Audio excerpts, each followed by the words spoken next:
He promised they'd be waiting right at the gate. "We'll all be there to greet you. The kids miss you so much."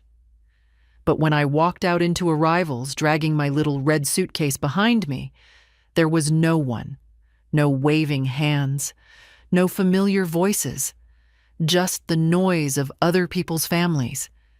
I stood still for a moment, pretending I was just giving them a minute. Maybe they were parking. Maybe they'd appear at any second. But 5 minutes passed. Then 10. I looked at the big screen with flight numbers, then at the benches, the sliding doors, the escalators. Everyone else seemed to have someone. I was the only one standing alone. I didn't cry. I've stopped crying over things like this. I just walked slowly to the information counter and asked for directions to Lost and Found. The woman there looked at me kindly. I suppose I looked like someone who needed kindness, and handed me a form to fill out. I left the gifts there. The hand-knit scarves for the twins, the music box I'd carried on my lap the whole flight so it wouldn't break, the little pouch of caramels for their mother, even though she never liked me. Then I asked where to find a taxi. The driver was silent. I was grateful for that. I didn't want to explain anything. I watched the city roll past outside the window, the billboards, the unfamiliar streets, the sudden rush of traffic, and thought about how long it had been since I'd last visited. 3 years. The last time, the youngest was still in diapers. Now they're in school. At home, my son had insisted, "You must come. They miss you. It's not the same without you." But I think I knew something was wrong when he hadn't called all week to confirm. When I texted him from the gate before boarding, "Excited to see you all. Just landed." There was no reply. Still, I waited. Still, I hoped. I gave the driver my address, though it wasn't mine anymore. It was their house now, the one I'd helped them buy after Jim died, when I sold the condo and moved into the retirement place. My gift, they called it. But somehow it had become their possession, not their home for me. When we pulled up to the driveway, the lights were off. A motion sensor lit up the porch. No one waiting outside. No notes on the door. I didn't even try the bell. I told the driver, "Keep going." He asked where. I said, "Back to the airport." He looked confused, maybe even worried, but he didn't ask questions. I sat there quietly the whole way back, the little red suitcase now heavier than it had been. I thought about calling, but didn't. What was there to say? That I was here? That I came like they asked me to? That I'd stood like a fool among strangers, waiting for someone who knew I was coming and simply didn't show up? Back at the airport, I sat on one of the cold plastic chairs near baggage claim, watching people come and go. A baby cried somewhere behind me. 2 teenagers laughed and hugged their father. My phone buzzed once. Then again, a message. "Got caught up. Hope you made it home safe. Sorry, everything got crazy with the kids. We'll call later." That was it. No apology, no explanation, not even a voice, just words on a screen. I didn't answer. Instead, I got up, picked up my suitcase, and walked to the information desk again. "Can I leave a note for Lost and Found?" I asked. "Of course," the clerk said. "What should it say?" I wrote slowly, carefully. "For the Thorns. Red bag. Gifts inside. Left behind." Then I called a different taxi. One that would take me home. Not to them. To me. The house was still dark when I got back. My neighbor's porch light blinked on for a second as I passed. Motion sensors again. I unlocked my door, stepped inside, and stood there for a while without turning on the lights. The silence was thick, familiar. I knew it would be like this. I just hadn't thought it would hurt so much. I put the kettle on. Not because I wanted tea, I didn't. But because the whistle, when it finally came, would remind me that something still answered when I called. While I waited, I opened the coat closet. There was still a dent in the wall from where Jim once leaned his golf bag too hard. I never patched it. He was never a good golfer, but he loved the idea of it. I ran my hand along the edge of the wall and then closed the door. The tea went cold in the mug. It was nearly midnight when I checked my phone again. One more message had come in, this one longer, from my daughter-in-law, or rather, from her number. "Hi, Bernice. Sorry today didn't go as planned. The kids had a meltdown and Jim got pulled into a work thing. We thought you'd take a cab to the house. Maybe we missed each other. Hope it wasn't too rough. Let's touch base this weekend." Touch base. Like I was a client. I turned the phone off. The next morning, I didn't unpack. I just left the suitcase by the door. The things inside no longer had a destination. I stood at the kitchen window watching the wind knock leaves off the elm tree. There was a time I would have called someone, one of the women from the community center, or maybe my sister, if she were still alive. But over the years, people disappear. You don't even notice when the phone stops ringing. You just realize one day that silence is all you have left. Around noon, the landline rang, a number I didn't recognize. I let it go to voicemail. Then another call came through. This one I did recognize. My son. I stared at the screen until it went dark again. He didn't leave a message. Later that afternoon, I finally opened the suitcase. I put the small red sweater I'd knitted on the back of the couch. The pink storybook, the one I'd read to Ellie when she was 2, I placed back on the shelf. I'd brought it to read to her little sister. The plastic bag of bath toys, still with the price tag, I tossed into the closet. I didn't cry. I just sat down and looked at the room. Nothing in it had changed. The same dusty framed photo of Jim in his uniform. The same chipped mug by the sink, the same quiet hum of the old refrigerator. It was all still here. I was still here. But the center had shifted. I didn't sleep much that night. I kept hearing echoes, real or imagined, of my son's voice. The boy who used to bring me dandelions in chubby fists, who used to ask me to check under his bed for monsters, who used to cry when I left the room. And now, he left me in an airport without a word. In the morning, I opened the cedar chest in my bedroom. Inside were old photo albums, letters, and, at the very bottom, the leather notebook Jim had given me when I turned 60. "For when you finally start writing," he said, laughing. I'd never used it. But now, I opened it. I wrote only a few words at the top of the page. Today, I stood at the gate alone. No one came. I went home without them. Then I closed it. In the afternoon, the phone rang again. I didn't pick up. Not the first time. Not the second. On the third ring, it stopped. I made a sandwich I didn't finish. Opened a book I didn't read. The pages blurred. Not from tears, just from the fog that comes when something in you begins to shift but hasn't yet landed. It was late evening when I got another message. This time from the oldest grandchild, Ellie. She's 9 now, old enough to text from her iPad.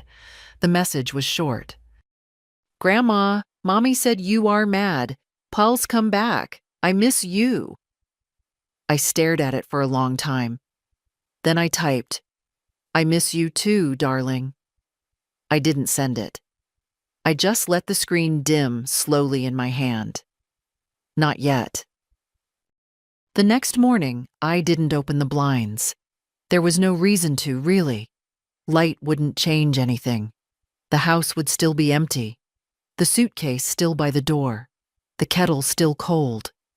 And the silence. That same deep, honest silence. would still hang in the corners like it always did when the truth finally made itself known. By mid-morning, I checked the messages again. There were 4 now. 1 from my son, 1 from her, his wife, and 2 from the little one, all misspelled and too sweet to have been written without coaching. I read them slowly. Then again. They had that clumsy tone of people trying not to say too much. No one said the word sorry. No one asked what I'd felt at the airport. No one offered to come over. Just words. Filler. One read, "We were thinking we'd swing by tomorrow if you're around.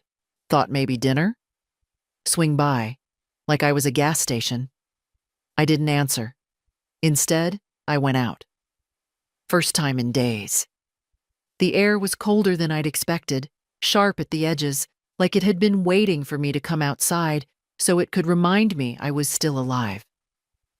At the corner store, the young man behind the counter smiled at me like always. "Haven't seen you in a bit, Mrs. Daly," he said. "I've been away," I replied. "Vacation?" "No," I said. "Something like the opposite." He didn't ask more, just nodded and handed me the receipt. I bought tea bags, some milk, and a small bouquet of daffodils. I don't usually buy flowers for myself, but today I did. I don't know why. Maybe because I needed to remember that I could. Back home, I put the daffodils in a jar and set them on the windowsill.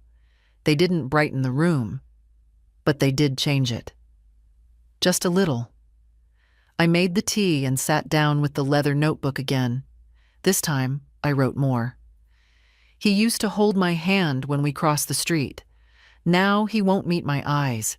He used to run to me at the school gate. Now I wait at the airport alone. I paused. Then, maybe he thinks I'll always be here, like wallpaper, like background. Maybe he thinks love is like a savings account, always available when needed, never needing deposits. The next sentence came slower. But I'm not a savings account. I'm a person. I have a name. I have a limit. I closed the book and set it aside. That evening, I got a phone call from the lawyer's office. A man named Harris, young voice, polite. "Mrs. Daly, just following up on your last visit. You mentioned reviewing some documents, updating your file." "Yes," I said. "I think it's time. We can schedule something for next week." "No," I said. "I'd like to come in tomorrow." He hesitated. It was Friday, but agreed. I could hear the clicking of his keyboard as he slotted me in. After the call, I stood by the window for a long time, watching the light drain from the sky. Street lamps flickered on one by one. My neighbor came home, carrying groceries. A couple walked past, their arms brushing. Life went on, around me, without me. I wondered if that's what my son wanted, for me to quietly fade. Not gone, just less visible. Not a problem, not a priority.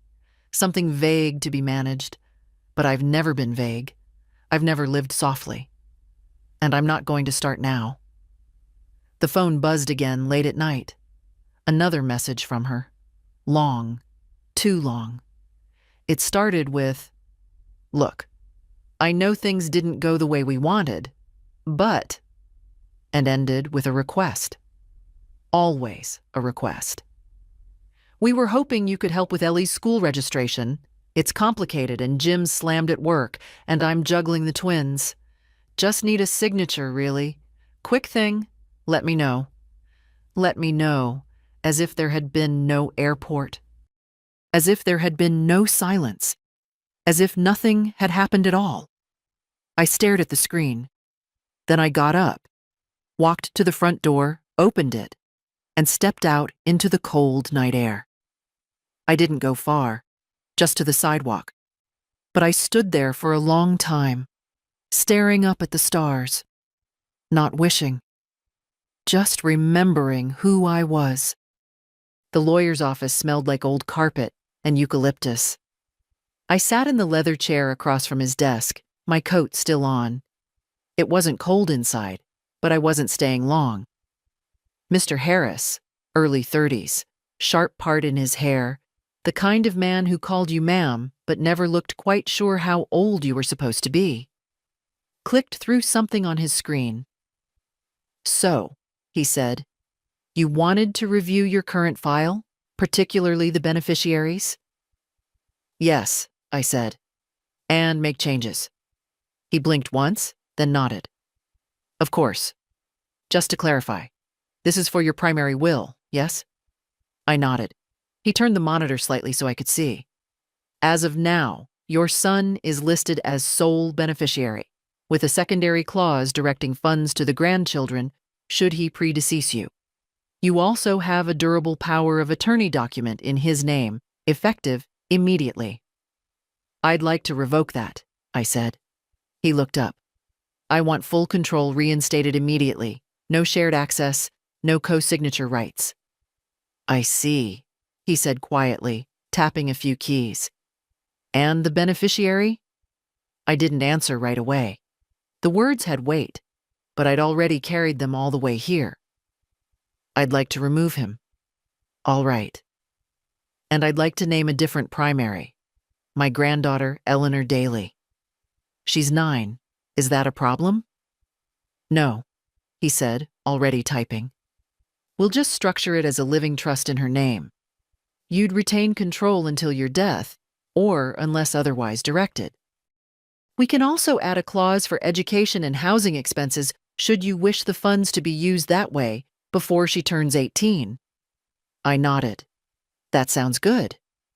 The rest was procedural: paperwork, signatures, brief explanations. But something changed in me with each document I signed. Not anger, not revenge, just a quiet correction of what had gone wrong. An hour later, I stepped out of the office into the afternoon sun, squinting at the brightness. I hadn't noticed how warm the day had gotten.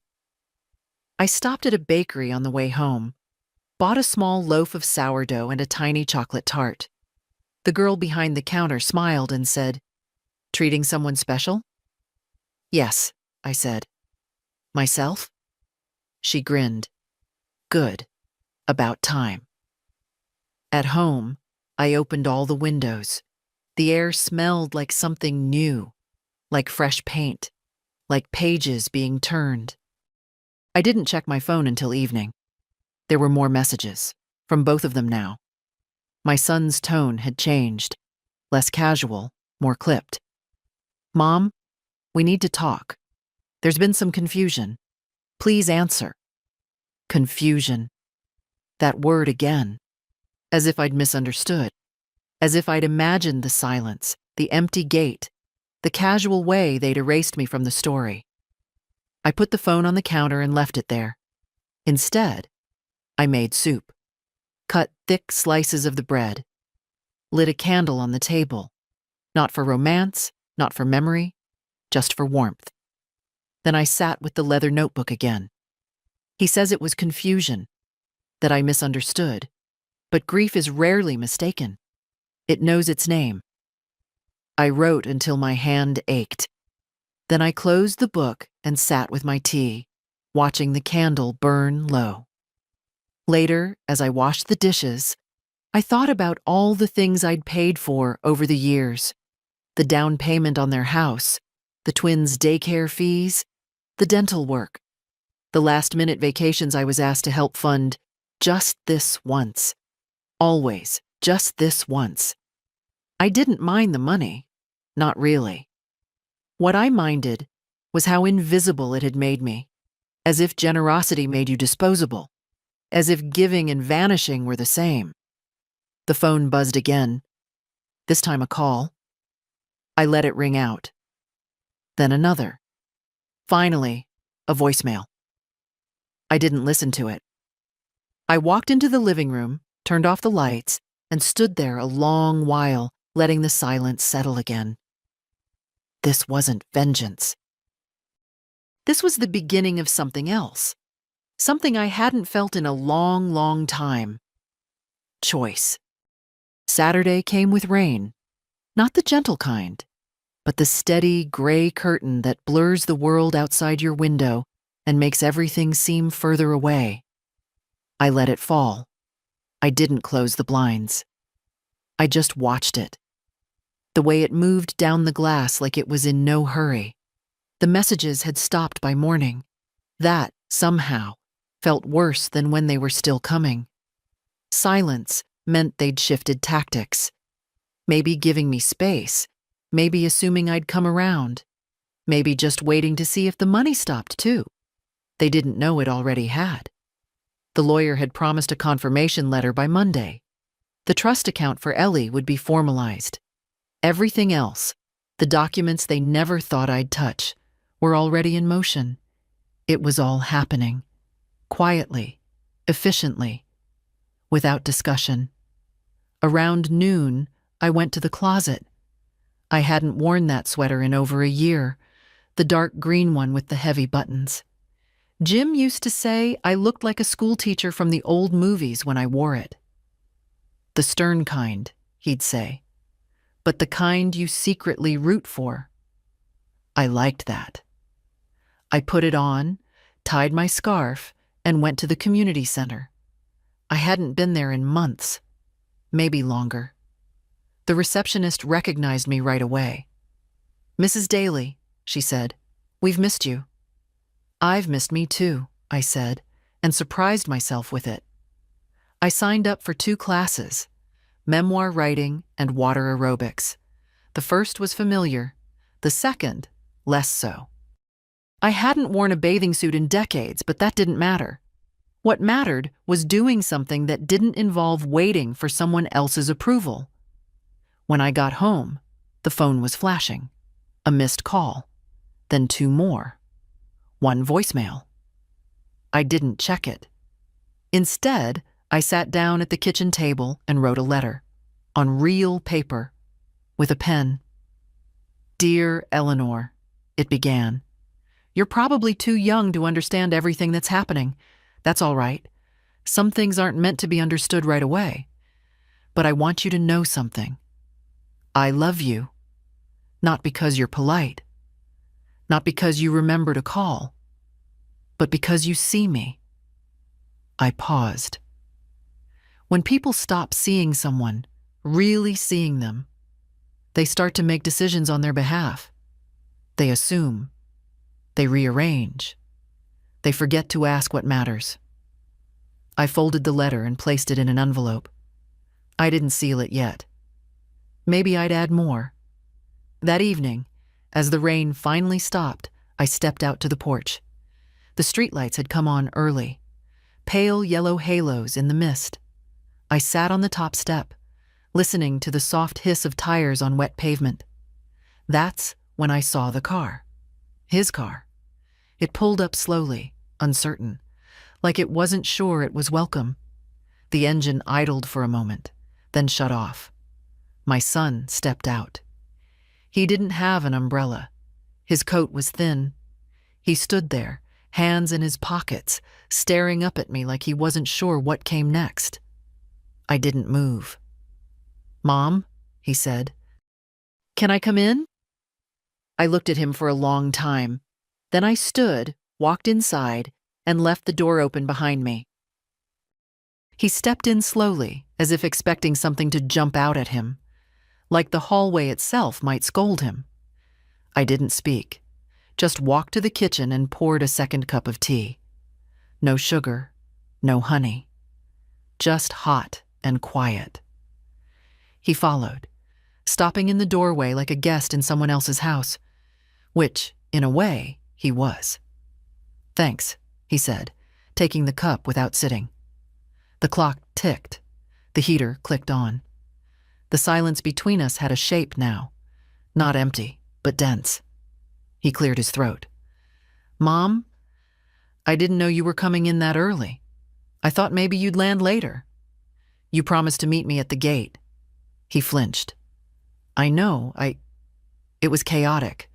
The twins were acting up and... He looked down at the tea, then back at me. I'm sorry. The words sat in the air for a moment. They didn't sink in. Just hovered there, like they were trying to find the right place to land. I sat down at the table. He didn't. I didn't mean for it to happen like that, he said. It wasn't deliberate. We just got caught up. He nodded slowly. Yeah. I looked at him. The man in front of me was in his 40s now, with gray at his temples and lines near his eyes. He used to run to me when he scraped his knee. Now he stood like someone caught outside a closed door, unsure whether to knock. You know, I said. I sat there, at the gate, watched every family walk by. Thought maybe I'd missed you. Maybe you were parking. Maybe you were late. He said nothing. But you weren't late. You weren't coming. I know. And you didn't call. Not then. Not until hours later. I didn't know what to say. You could have said that. He sat down slowly across from me. I've been thinking, I said, about the difference between being forgotten and being left behind. They're not the same, you know. Being forgotten is a mistake. Being left behind is a choice. He looked ashamed, but still tried. It wasn't a choice like that. It wasn't cruel, Mom. It was just inconvenient. He opened his mouth, then closed it again. I took a sip of tea. I'm not angry, I said. That surprised him. I'm tired, I added. Of hoping, of waiting, of letting myself believe I still had a place in something you already restructured without me. Mom, that's not fair. Fair? I smiled gently. Do you know how much I've given you? Over the years?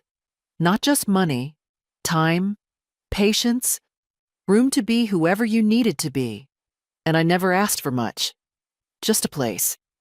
Just a little space in your life that didn't feel like charity. He lowered his eyes. I came to see you. I came to see the kids. I brought gifts. I brought stories. I brought love in my hands. And you didn't even come to the gate. His voice was smaller now. It wasn't right. I know that. And I'm scared I've messed it up too much to fix. I looked at him for a long time. Then I said, That's not up to you.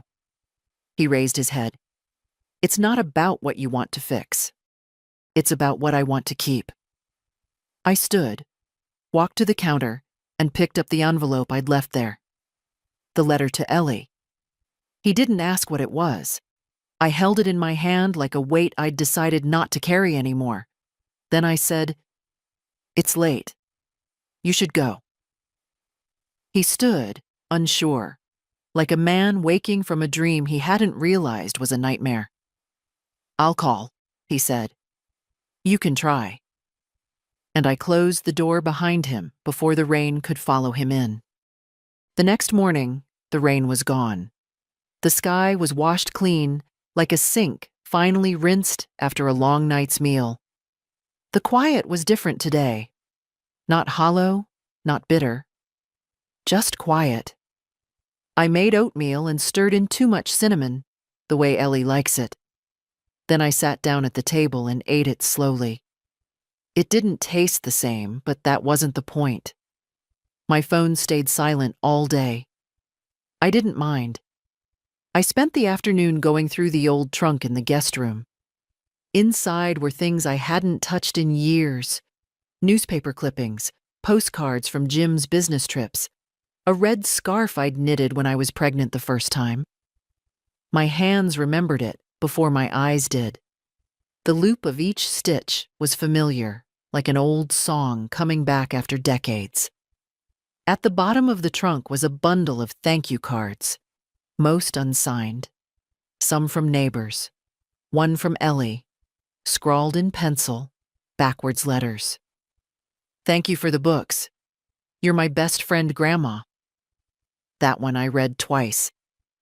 I added it to the same folder where I kept the new trust documents. Not because it was legal, because it mattered. In the evening, I sat at the desk and wrote another letter. This one wasn't for Ellie. To whom it may concern, it began, like something formal, even though it wasn't. If you're reading this, then you know I've made some changes. Financially, legally, personally. These weren't done in anger. They were done in clarity, in response to behavior I can no longer excuse. I paused, then wrote, "There is no obligation between parent and child to maintain a relationship once dignity has been removed from the table. Love is not automatic. It's not a debt or a favor. It's a daily choice, and it should never have to beg." I didn't sign it. Some things are more powerful unsigned. The next day, a package arrived. No note, just a box with a few of the gifts I'd left behind at the airport. The scarves, now wrinkled. The music box. One of the bath toys. It felt like a gesture. Maybe guilt. Maybe a silent offer to wipe the slate clean. I didn't return the box, but I didn't open it either. I just slid it under the coffee table. That afternoon, I walked to the park. There were children playing, a couple walking their dogs, and an older woman reading on a bench. I sat beside her without asking. She didn't look up. After a few minutes, she said, "You're the lady who used to run the community newsletter, aren't you?" "I was," I said. She closed her book. "My name's Carla. I used to read your columns. You always wrote like you were talking to someone you missed." I smiled. "Maybe I was." She nodded. "Well, you made a lot of us feel seen, even on bad days." We sat a while longer. No need for introductions. Sometimes women our age don't need the whole backstory. We can read pain like Braille. "Before I left," she said, "if you ever feel like writing again, I run a local blog. Nothing fancy. But your voice would matter." I told her I'd think about it. And I meant it. That night, I lit a candle and placed it next to the leather notebook. I didn't write anything new. I just read the pages again, one by one. Every line like a step out of silence. When I got to the first page, I wrote one more thing. She wasn't bitter. She was just done pretending it didn't hurt. The phone rang on Monday morning. I let it ring twice before answering, not out of spite, just to remind myself I didn't owe anyone urgency anymore. "Mom," he said. His voice was different, not soft, not angry, careful, like someone rehearsing their lines. "Hi," I said. I wanted to check in, see how you're doing." I looked out the window. The daffodils were still alive. One petal had curled at the edge. "I'm fine," I said. Long pause. "Listen, about everything that happened, I know." He exhaled like he was about to launch into a speech, but I cut in before he could start. "You don't need to explain," I said. "I was there. I want to make it right." "That's the thing, Jim," I said. "You can't make something right if you still think you didn't really do anything wrong." He was quiet. "Did you know Ellie wrote me?" I asked. "No," he said cautiously. "She didn't tell me. She said she missed me, that's all. Just 3 words. No excuses, no fixing, just honesty." He didn't reply. That's what I needed. Not big apologies, not performances, just the truth. "I didn't think you'd react like this," he said finally. "That's because you stopped seeing me," I said gently. "Not out of malice, just convenience. I didn't mean. I know you didn't. That's what makes it worse." Silence again. Then, "So where do we go from here?" I didn't answer right away. "I'm still thinking about that," I said. He sighed. "I get it." Before he hung up, he added, "I'll tell Ellie you said thank you." I didn't, but I let him think I did. That afternoon, I went to the community center. The writing class had started without me. A dozen women, most with white hair and stories written in the folds of their skin. The instructor looked surprised. "You joining us, Mrs. Daly?" "Yes," I said. "I think it's time." We sat in a circle and read a prompt aloud. "Write about a place you used to love but no longer visit." Everyone began scribbling. I stared at the blank page for a long time. Then I wrote, "Arrivals, Gate 9, where I used to expect someone to come for me." I didn't share it out loud. Some things you write just to survive the remembering. After class, a woman named Ruth walked beside me to the parking lot. "You're new," she said. "But not new. "I've been away," I said. She nodded. "I figured. You've got that look. Like someone who just came back from somewhere they didn't want to leave." We stood by our cars. "Ever want to just drive and keep going?" she asked. "All the time," I said. She smiled. "Well, if you ever do, I make a mean thermos of coffee and a good playlist of sad songs. I'll keep that in mind." When I got home, the house smelled like itself, like old wood and tea bags and something warm that wasn't food. I changed into my thick socks and made toast. The phone buzzed again. A message from Ellie. This time, a photo. Her holding the scarf I'd made. "I love it. It smells like you." I sat with that message for a long time. Then I texted back. "You'll always have that smell, darling. It's called love." It was strange how quickly a life could shift by inches, not with earthquakes or fireworks, just with a series of quiet decisions. No announcements, no confrontations, just the kind of changes that made silence less painful and solitude feel less like punishment. The next few days passed like that. I woke earlier, moved with more intention. I didn't fill the hours with chores or noise. I just gave them back to myself. On Thursday, Ellie called. Not a text this time. Her little voice on the phone, breathless like she'd run to ask permission. "Grandma, can I come over this weekend? Just me, not them." It took me a moment to answer.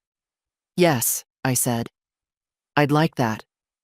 She didn't ask why I paused. Children her age don't need full explanations.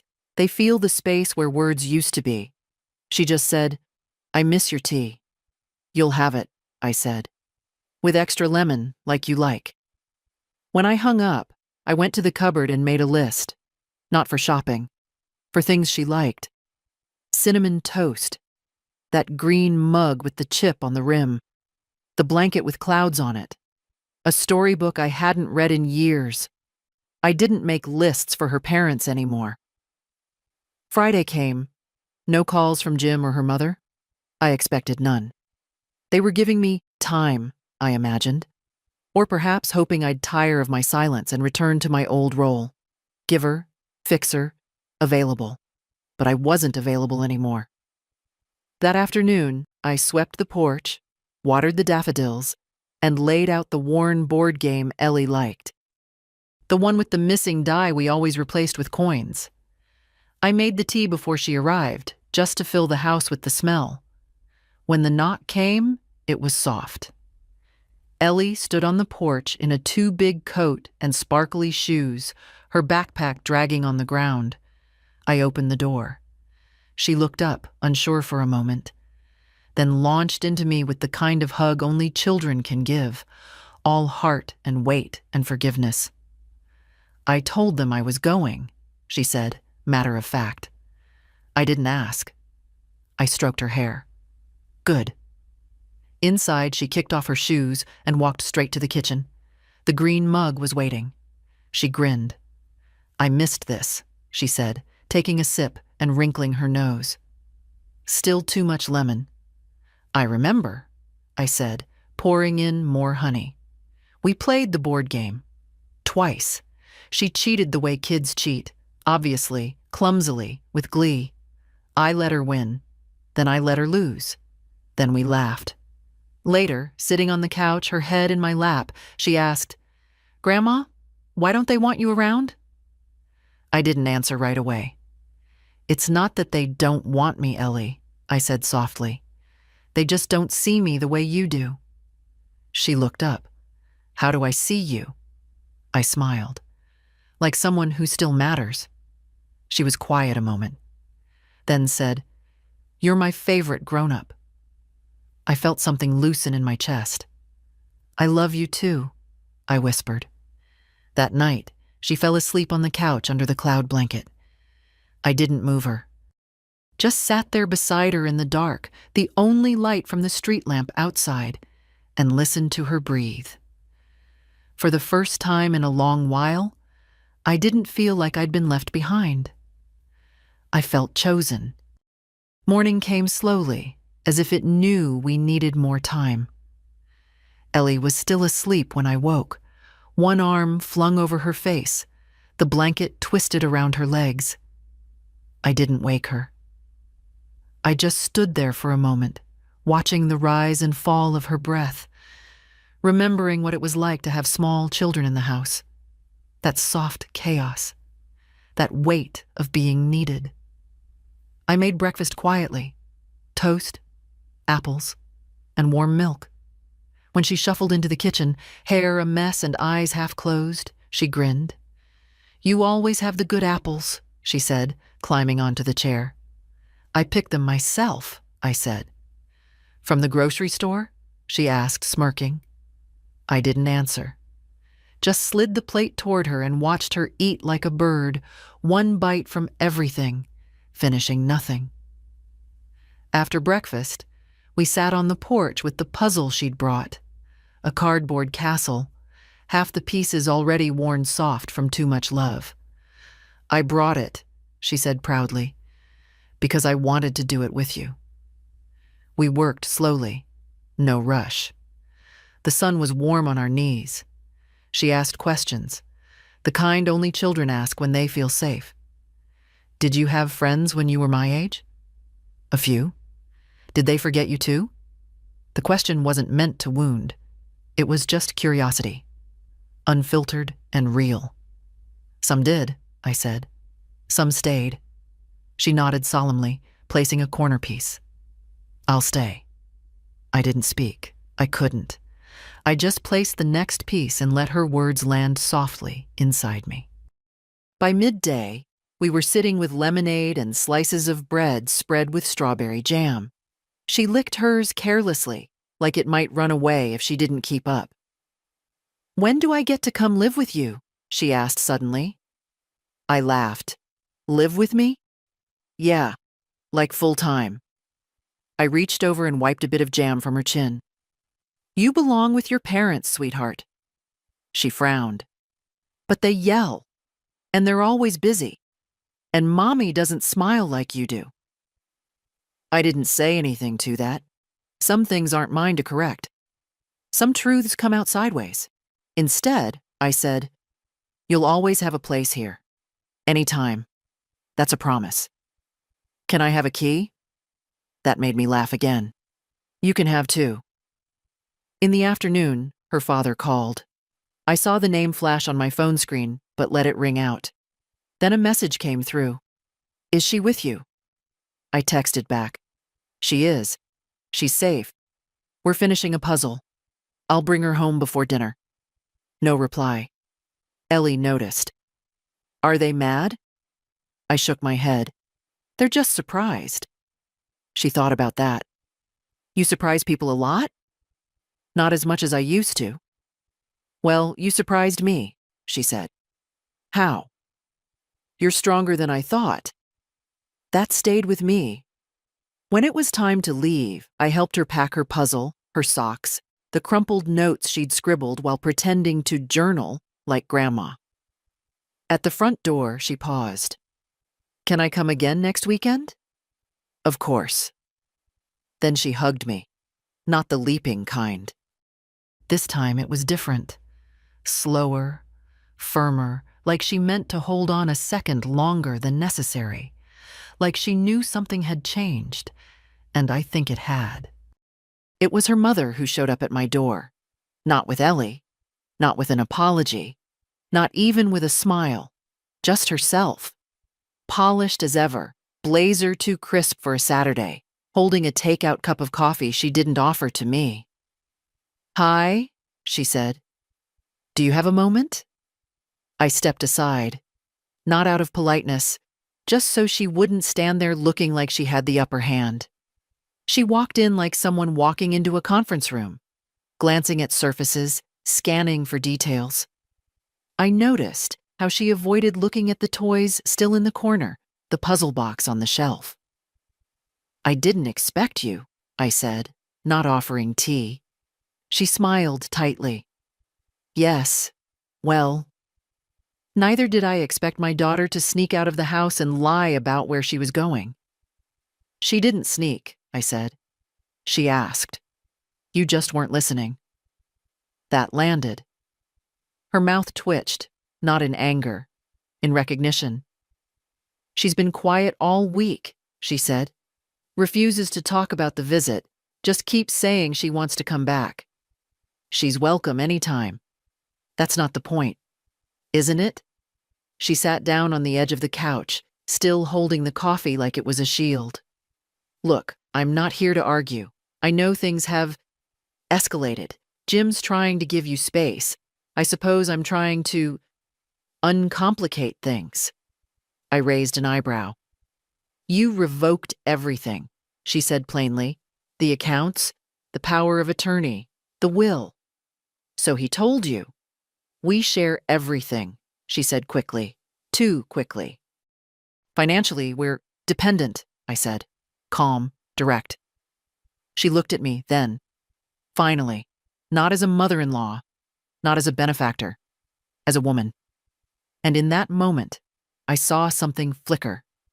Not fear, not shame. Frustration. With me. With the fact that I'd stepped out of the role they'd written for me and stopped sticking to the script. "I didn't come to ask for the money back," she said. "I came to ask what you want." I didn't answer right away. I let the question sit. Then, respect. She nodded slowly, as if weighing it. "I've made a life for your family easier, for years, quietly, generously. And I've been thanked with distance, excuses, and neglect. I don't want interest on the money. I want acknowledgement that I exist beyond my usefulness." Her eyes dropped to her cup. I continued. "When I showed up at that airport, I wasn't asking for praise. I was asking for presence, and none of you had any to offer." She stood up, restless now.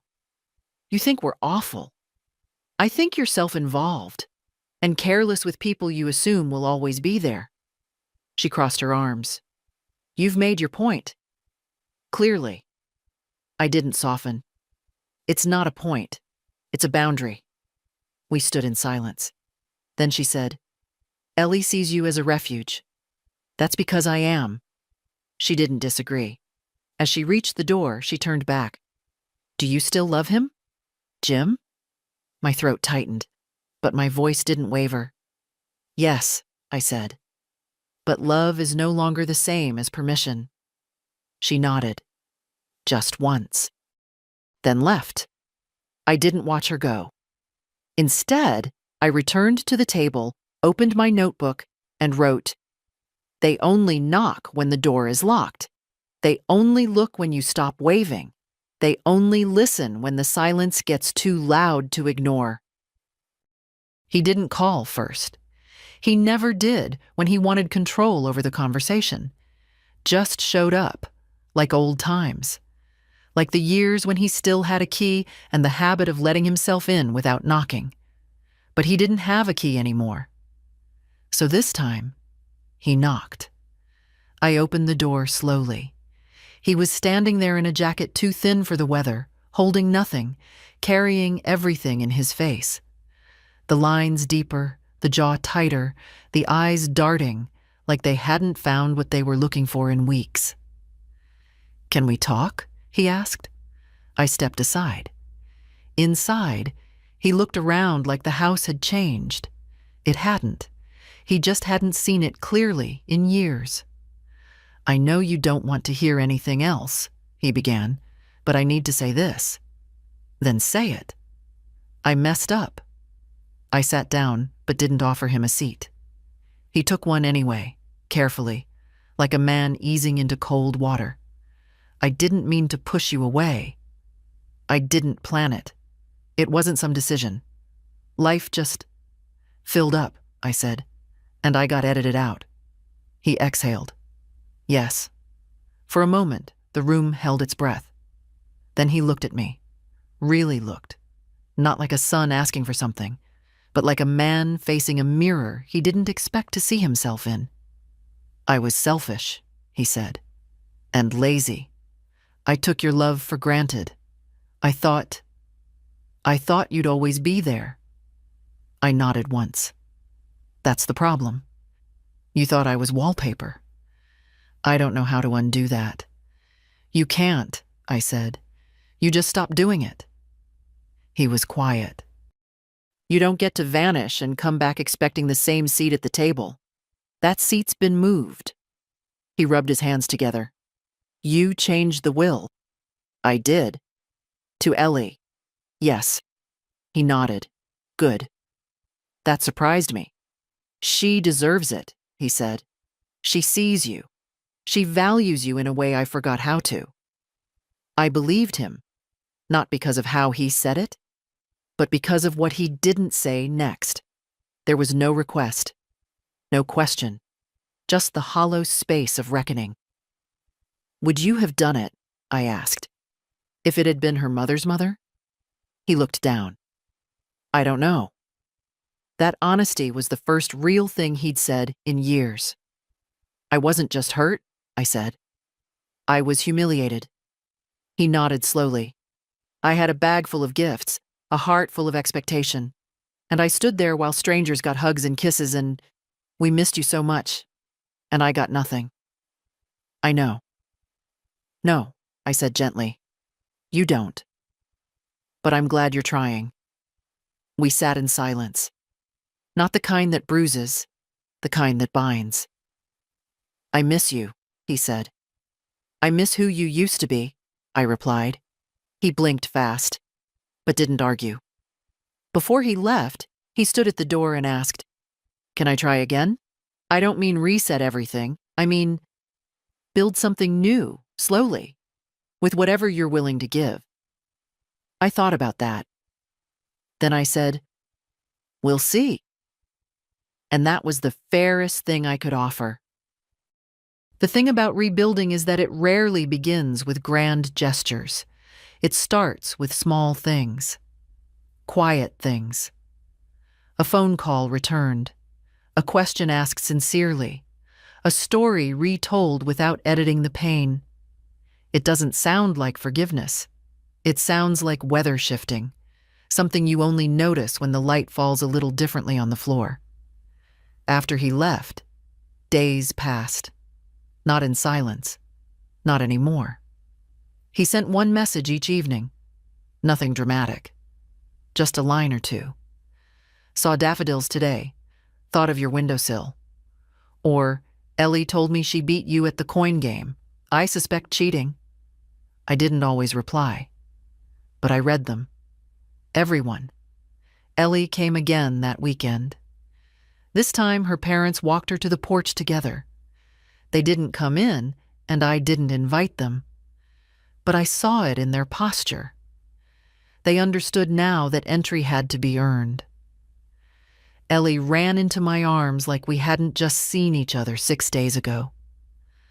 "I brought something," she said, pulling a folded paper from her coat. "We had to write about someone strong." She handed me the page. The writing was crooked, full of corrections, but the words were hers. "My grandma is strong because she knows when to say no and when to say, 'Come in.'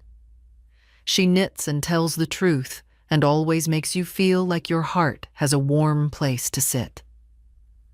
I folded the paper carefully and put it in my notebook between the pages where I had written about arrivals and absences. That evening, she asked, Do you think Daddy will ever really say sorry? He already has, I said. But that's not the same as understanding. Will he understand? I don't know, I said.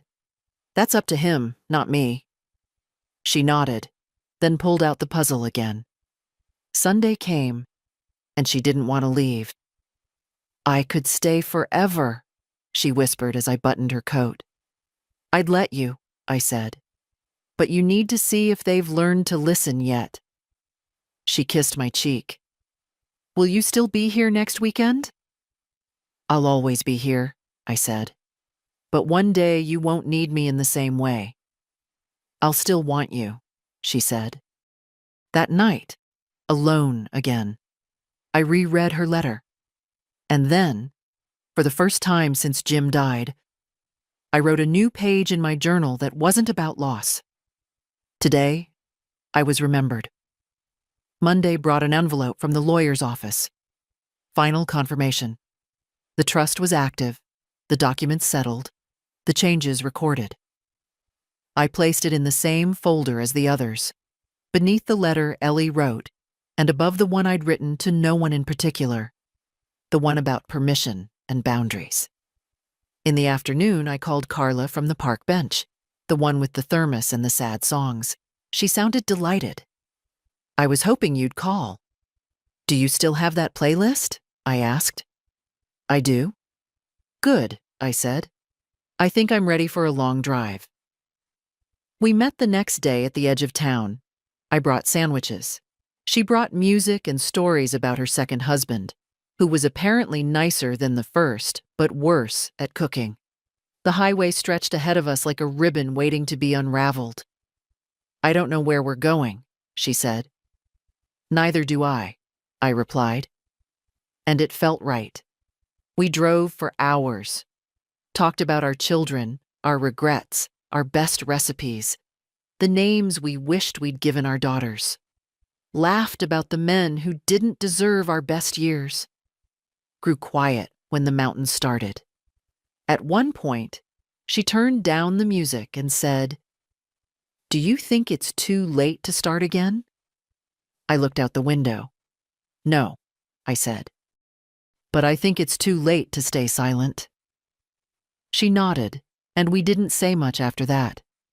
We returned late, headlights sweeping the drive like old friends checking we'd made it home. The porch light was still on, automatic, but comforting. I thanked her, hugged her, and told her I'd come again. Inside, the house smelled like lemon and wool. Familiar and honest. I sat at the table and opened the leather notebook. Starting again doesn't mean pretending nothing happened. It means building something honest on top of what broke. It means remembering the pain without inviting it back in. Then, below that, I wrote one final line. I wasn't abandoned. I was delayed in being found. The invitation came in the mail.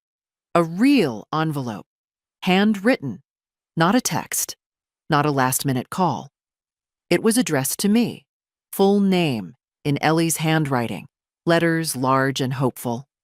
Inside was a folded piece of thick paper with stickers around the edges. Grandparents' Day at school, it read in colored markers. Please come to my class at 10 a.m. There will be snacks, and I want to show you my desk and my poem. I read it 3 times before setting it down. There was no mention of her parents, no apology tucked between the lines, just one child asking to be seen, to be accompanied, to be chosen. I called the school, confirmed I'd be there. Then I pulled out my nicer sweater, the blue one Jim always liked, and washed it gently by hand. Let it dry near the heater so it wouldn't lose its shape. The morning of the event, I left early. I took the long way there, past the bakery, past the corner store where they still smiled like I hadn't gone quiet for months. The air was cool, but not unkind, like a memory that no longer hurt. When I arrived, the school receptionist smiled and pointed me toward the classroom. Ellie was waiting at the door. She saw me, grinned, and waved like her whole heart was in it. "You came," she shouted. "I always do," I said. Inside, the desks were arranged in pairs, one for the child, one for the grandparent. Some children had no one with them. Others had two. But Ellie only looked at me, proud, certain, as if there was no other person she would have wanted. She led me to her desk. "This is my pencil," she said, holding up one chewed on the end. "And this is my book. And this," she said, pulling out a folded paper, "is my poem. I wrote it for you." She handed it over with both hands. I unfolded it slowly. My grandma is made of sky and soup and softness. She smells like tea and sounds like "come in." She sees me even when I'm hiding. She waits, but not forever. She is my safe. I didn't cry. Not because I wasn't moved, but because sometimes love is too full to spill. "Do you like it?" she asked. "I love it," I said. We sat through the rest of the class, hand in hand. I watched her raise her hand, laugh with her friend, open her juice box with too much force. I watched her be a child who knew she was held. Afterward, she introduced me to her teacher, to two classmates, and to a boy she said was kind of annoying but okay.